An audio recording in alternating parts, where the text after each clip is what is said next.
Hello aspirants, welcome back to our channel Aspiring Immigrants. As you all know, we here on this channel make videos that are knowledgeable for you.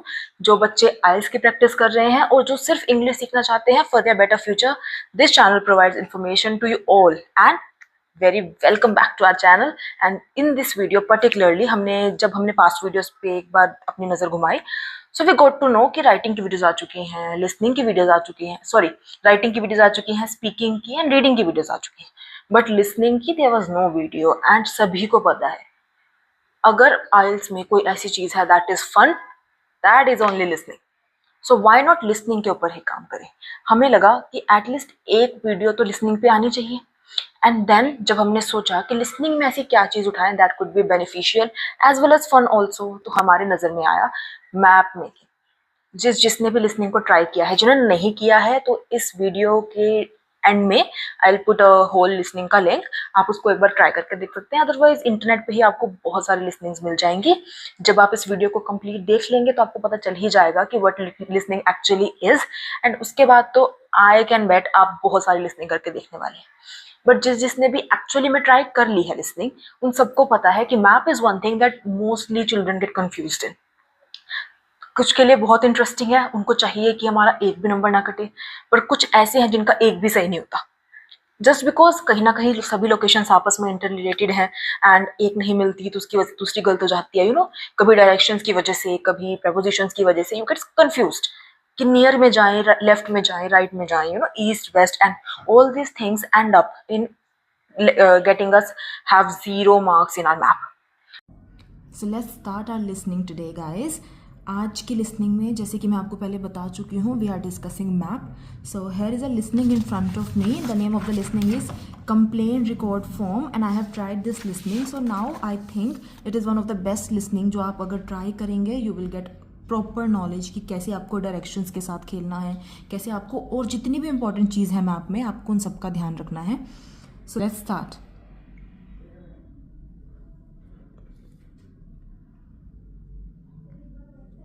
Turn to Section 2. Section 2. You'll hear a tour guide talking to a group of visitors about Bestley Castle. First, you have some time to look at questions 11 to 15. Let's skip the time, guys. Information about the castle, the things to see and do, and the facilities available to you in the grounds. We'll do our best to make this a truly memorable visit. Now, the castle grounds are quite big, and we don't want you to get lost, so I'm going to give you an idea of the layout. At the moment, we are at the entrance, and immediately to our left is the Tourist Information Office. Go here if you need any questions answered. They'll be happy to help. And of course, behind the tourist office is the car park where the coach dropped you off. And he'll also pick you up from the same spot at 5 p.m. today. In front of us are the water gardens.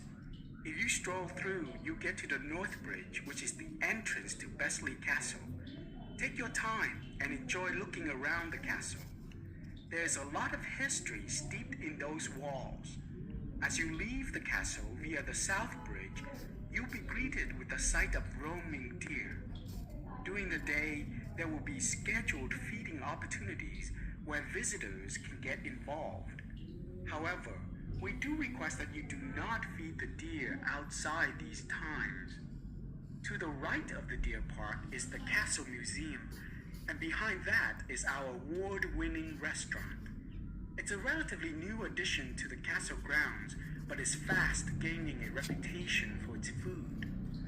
Alternatively, you can choose to dine in the picnic area on the other side of the deer park. It's perfect for the family as it's next to the kids' play area and homemade ice cream hut. We hope that on your way out, you pop into the gift shop by the exit for something to remember us by. Before you hear the rest of That was the end of the map, everyone. Hopefully आपको समझ में आया होगा. And but for all you guys, I'm gonna repeat what information they have already told us. सो अगर आपने ध्यान से सुना होगा, जिसने नहीं सुना आप एक बार इस वीडियो को रिपीट करके सुन सकते हैं.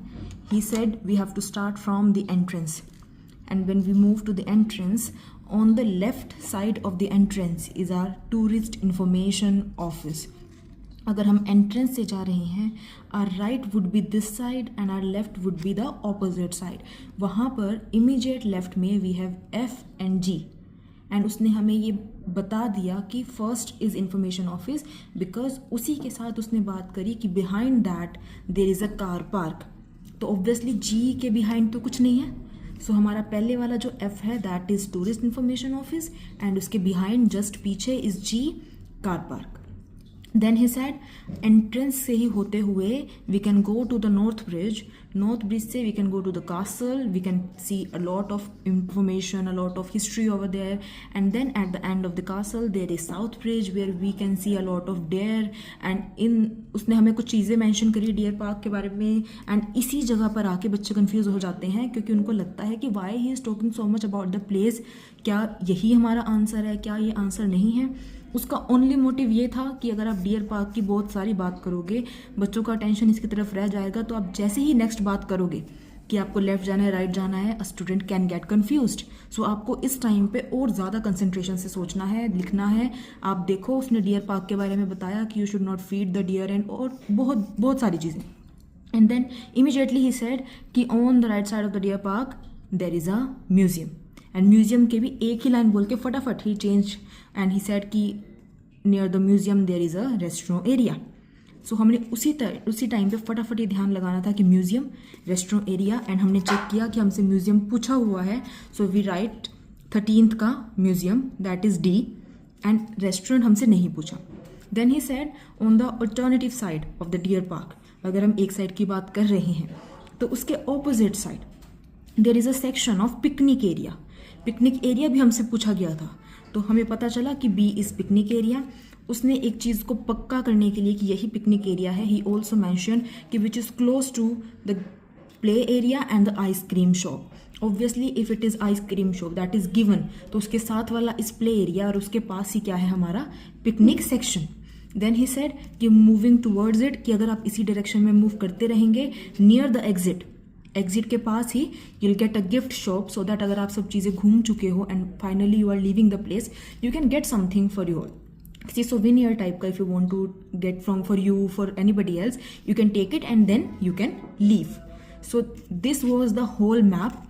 ये सब चीज़ें आपको समझ में आई होंगी. That's very easy for you to understand. अगर आपको डायरेक्शंस में कन्फ्यूजन नहीं है, अगर आपका सुनने की शक्ति जो है इफ़ इट इज़ क्लियर, अगर आप क्लियर सुन पाते हैं, आपका कंसंट्रेशन इसी की तरफ है.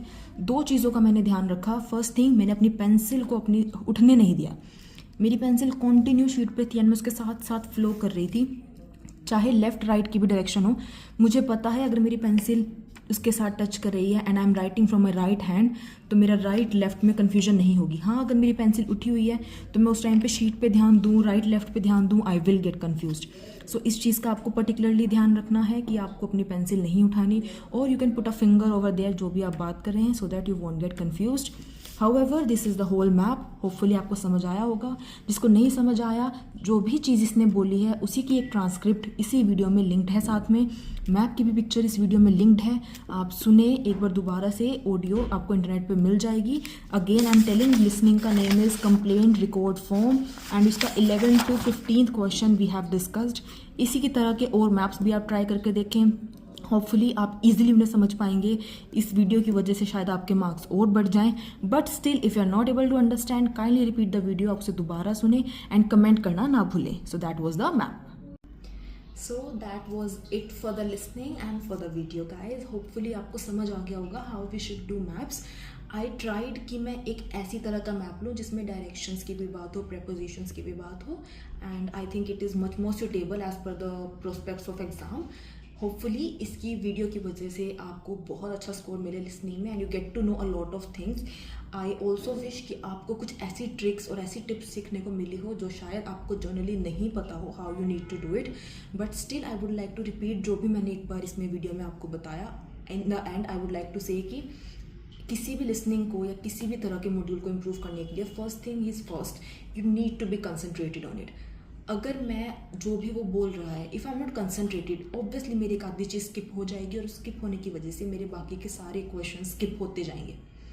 सेकेंड थिंग, कंसनट्रेटेड हूँ लेकिन अगर मेरा वो स्टेट ऑफ माइंड उस टाइम पे प्रेजेंट नहीं है, concentration and state of mind can be difficult, can be different in a lot of aspects. For example, मेरा ध्यान इसके ऊपर ही है, बट उसने कब एकदम से नेक्स्ट चीज़ बोल दी एंड मैं अगर अगली चीज़ को सुन रही हूँ सो कि मैं पिछली चीज़ ना भूल जाऊँ, is what I am trying to से।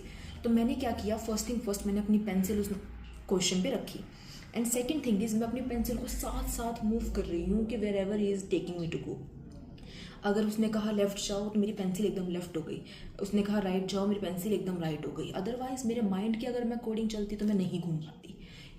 आप कन्फ्यूजन में रह जाओगे, ईस्ट वेस्ट राइट लेफ्ट क्या मैं चूज़ करूँ, but your pencil is one thing कि आपको पता है ये मेरे राइट हैंड में है। आप फिक्स करके चलो कि जिस डायरेक्शन में मैं चल रही हूँ, अगर मेरी pencil is comfortable to go, it's in the right, opposite side is going to be the left, first thing. Second thing, अगर आप नेक्स्ट क्वेश्चन पे चले गए हो, कहीं ना उसी टाइम आपको याद रहता है कि इसकी पिछली लाइन क्या थी, बट अगर आप सोचोगे कि मैं एक बार सारे कर लूँ एंड देन मैं देखूंगी कौन से मेरे छूट गए हैं and then I will go to that, आप भूल जाओगे उसने क्या बात कही थी। So you need to write anything. आपकी शीट आपके सामने है, आपको सबको पता है, एक बार पूरी लिसनिंग हो जाने के बाद यू विल गेट 10 मिनट्स ताकि आप अपने आंसर को फेयरली उतार सको। तो आपने क्या करना है, अपनी शीट पे अगर आपको एग्जैक्ट आंसर नहीं भी पता है, जो भी चीज़ आपने सुनी है उसका एक हिंट, उसको छोटा सा कहीं भी साइड में लिख लो, सो दैट उसको पढ़ने के बाद यू कैन रिवाइज कि उसमें कुछ तो बात हुई थी जिससे रिलेटेड आप अपना आंसर लिख सको। एज एवरीबडी नोज, कोई नेगेटिव मार्किंग नहीं है, इट्स जस्ट दैट आप जितना ज़्यादा अच्छे से अपने आंसर को उतार लेंगे उतने ज़्यादा आपके बैंड स्कोर आने के चांस हैं। अदरवाइज कुछ भी लिखा हुआ और ना लिखा इज़ एक बराबर, बिकॉज दोनों में ही you are not getting any marks. So better है कि आप थोड़ा सा दिमाग लगा के थोड़ा सा सोच के चीज़ों को लिखो। I would like to share my experience कि जब मैं एग्ज़ाम देने के लिए गई थी, so what difficulty I faced was, अगर हम पढ़ भी रहे हैं, वट इफ़ जब हम दोबारा सुनने की कोशिश कर रहे हैं हमें वो चीज़ नहीं याद हमने क्या पढ़ी थी, एंड हम we are listening to it with a new prospective, and उसकी वजह से जब हम उसको क्वेश्चन को देखते हैं सो वी गेट कन्फ्यूज्ड, इसकी बात कर रहा है कि ऑपोजिट की बात कर रहा है कि क्या कर रहा है। So what strategy I used was, मैंने अपनी लैंग्वेज में आधे वर्ड्स इनफैक्ट मैंने हिंदी में लिखे थे कि उसने ये चीज़ बोली, आई रोट कि नहीं जाना है। How I played with my mind कि जब वो उसके बाद उसके बारे में पूछ रहा है, सो आई न्यू ये पॉइंट तो है ही नहीं, बिकॉज इसमें तो मैंने लिखा नहीं जाना है, एक ही डायरेक्शन बची, मैं उस साइड मूव करूँगी एंड ऑटोमेटिकली कुछ भी लिखने की बजाय I would have limited options कि अब इन्हीं में से मुझे लिखना है। And that's how I achieved in my first attempt 8.5 bands in listening, which is not at all easy if you're not concentrated, 8.5 का मतलब है you have score at least 38. So उसके लिए आप अपना कंसंट्रेशन एक सेकंड के लिए भी लूज होने नहीं दे सकते। वही एक सबसे बड़ा क्राइटेरिया है जो आपको फुलफिल करना है, and then only you can get great band score in listening module. And सबको पता है listening is the only module that can actually enhance your band score from 6 to 7, because listening में बच्चे 7.5 8 बहुत ईजिली ले सकते हैं। क्वेश्चन टाइप्स लिमिटेड है, आपको उन्हीं क्वेश्चंस की प्रैक्टिस करनी है। बाकी सब में, राइटिंग और स्पीकिंग में क्योंकि आपको खुद बनाना होता है, it can be actually difficult with the time being. आपको जो टाइम लिमिट दी जाती है उसमें बहुत ज़्यादा अच्छा बनाना, if you are not having a particular practice, it's very difficult. आपको नहीं पता कितना स्कोर आएगा, जितना मर्जी आप अच्छा लिख लो। सिमिलरली आप अगर सोचो कि रीडिंग में ले लेंगे, रीडिंग तो भाई सबको पता है, आप अटेम्प्ट कर लो, स्टिल आपको नहीं पता एग्जाम में कर पाओगे कि नहीं, कितना स्कोर आ जाएगा। There are lot of students जो सिर्फ रीडिंग की वजह से अपने बैंड स्कोर पे कम कर लेते हैं, but on the other hand there are many more students जो लिसनिंग की वजह से अपना स्कोर बढ़ा पा रहे हैं। सो आई वुड सजेस्ट, जिस मॉड्यूल में आपको लगता है कि you are doing great, practice it more. This is the strategy to enhance your band score. आपको लगता है मेरे राइटिंग में स्कोर कम जा रहा है, लिसनिंग में कम, सॉरी रीडिंग में कम जा रहा है, स्पीकिंग में कम जा रहा है, मैं उसकी और प्रैक्टिस करूँ। आप कितनी कर लोगे, maybe it will enhance 0.5 bands, but if you are practicing much more to the module that you are good at, automatically it will enhance your score to 1 or 1.5 bands, and that's a huge margin। और आपको उस margin के लिए practice करनी है, ना कि सिर्फ अपने 6 या 6.5 बैंड स्कोर के लिए। अगर एक मॉड्यूल की प्रैक्टिस करने से आपका स्कोर 7.5 पे जा रहा है, so why not to do? I am here to support you, I am here to help you. आपको किसी चीज़ में दिक्कत है, kindly feel free to tell me, kindly feel free to comment. Automatically आप जिस चीज़ का कमेंट करते हैं नेक्स्ट डे उसकी वीडियो आती है, but it's just that you are not practising and you need to practise to achieve something. Daily base पे आपके लिए शॉर्ट्स डाले जा रहे हैं फॉर इम्प्रूविंग योर ग्रामर. बहुत बच्चे ऐसे होंगे जिनको ऐसा लगता है कि ma'am my grammar is not good, how can I right, how can I speak. Basic grammar के लिए आपकी वीडियोस बनाई जा रही हैं, आपके लिए वीडियोस आ रही हैं, आपके लिए शॉर्ट्स डाले जा रहे हैं. And I am telling you, tell me what you are feeling difficulty in, I am here to make a video out of it, but you are not telling me, you are not putting out your comments. And this is one thing that can actually lead to really, disastrous results or can be really tremendous for you guys.